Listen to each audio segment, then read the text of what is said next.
Hello दोस्तों, कैसे आप सभी लोग? आई होप सभी लोग अच्छे होंगे। तो भाई लोग, बिग बॉस OTT 3 का फर्स्ट एपिसोड आ चुका है। जी हाँ, लेकिन जिस तरीके से शिवानी कुमारी, पौलोमी दास और जितने भी कंटेस्टेंट हैं, भाई पहले दिन से ही मारा मारी शुरू हो गई। हाँ भाई, मैंने पूरा एपिसोड देखा, किस तरीके से भसड़ पड़ रही है। अभी तो स्टार्टिंग है, कि पहला एपिसोड है, पहला पहला दिन था ये। अभी इनको कहाँ तक रहना है। ओहो, किस तरीके से खिचड़ी हो रही। कोई कह रहा है मुझे अंडा चाहिए, तो कोई कह रहा है मुझे ये चाहिए, कोई कह रहा भाई टाइमली नहीं है अब बना रहे, कोई कह रहा पूरे दिन बना रहे, कोई टाइम नहीं है। बेसिकली पूरे, अगर मैं पहले दिन की बात करूं तो इसमें कुछ मुद्दों पर सही बात हुई है, हाँ, जो कि मैंने महसूस की और सबको, जिसने जो लोग देख रहा है उसको महसूस हो रहा है कि वाकई में ये बात गलत थी और यह किसने स्टैंड सही उठाया।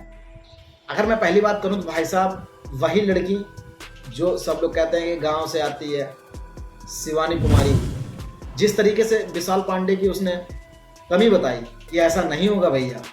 एक तो वो बोलती है अपनी वही भाषा से, क्योंकि वो इसी भाषा के लिए जानी जाती है। अगर वो ऐसे करने लगे या फिर अपनी खड़ी भाषा बोलने लगे तो फिर उसका किरदार कहाँ चला जाएगा। तो उसने सबसे पहले किचन में ही विशाल पांडे को रोका कि भैया ऐसे नहीं होगा, आपने जो खाया है इसमें तो आपने जूठा डाल दिया है, इसमें दांत लगे हैं, ऐसे नहीं होगा, वो डस्टबिन में डाला जाए, ऐसे नहीं बर्तन साफ होंगे या कोई चीज़ भी है। उसी पर रिएक्ट करा विशाल पांडे ने, जो कि गलत था, क्योंकि चाहे पहला दिन हो और चाहे लास्ट दिन हो, आपको तो पता ही है ना कि आप कहाँ रह रहे हो, आपकी तहजीब। बिग बॉस का मतलब क्या है कि आपका खुलना, आप घर पे ऐसे रहते हो नहीं ना। तो वही उसने तुरंत स्टैंड ले लिया कि नहीं, आपने गलत करा। फिर उधर से पौलोमी दास ने, उसने भी कहा।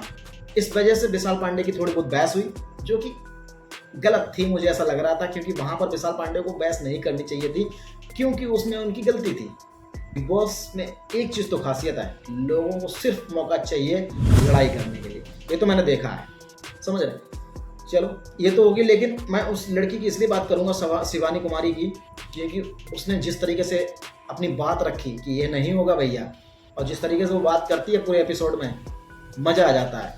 और सबसे बड़ी बात तो उसी ने दीपक चौरसिया, जो इंजर्ड हैं लेकिन बिग बॉस में गए हुए हैं, उन्हीं को उसने, जब बिग बॉस ने उनको सबको इकट्ठा कराया एक बार सभी को, जब ब्रीफ केस का वो चल रहा था, उससे पहले दीपक चौरसिया भी बैठे थे, लेकिन उसने क्या भाई जवाब बोला है, क्या उसने सवाल पूछा है, इतना खतरनाक, क्योंकि किसी की हिम्मत नहीं है थी कि ऐसी बात पूछ दे। उसने पूछ दिया कि भैया तुम्हारे तो चोटों लगी है, तुम किसो खेल में भागो नहीं ले सकत है, फिर तुम हिनकरण का आए। आप समझ रहे हो, उसका सीधा सेंस था कि आप करने क्या है यहाँ पर। मैं तो रोज के रोज आपको अपडेट देता रहूंगा कि आज क्या हुआ, कल क्या हुआ, लेकिन जिस तरीके से शिवानी कुमारी अपना एक एक स्टैंड ले रही है, जिस तरीके से अपनी बात रख रही है, वो बहुत खतरनाक है। चलिए आज के लिए बस इतना ही, मिलते हैं एक अगली न्यू वीडियो के साथ, तब तक के लिए जय हिंद।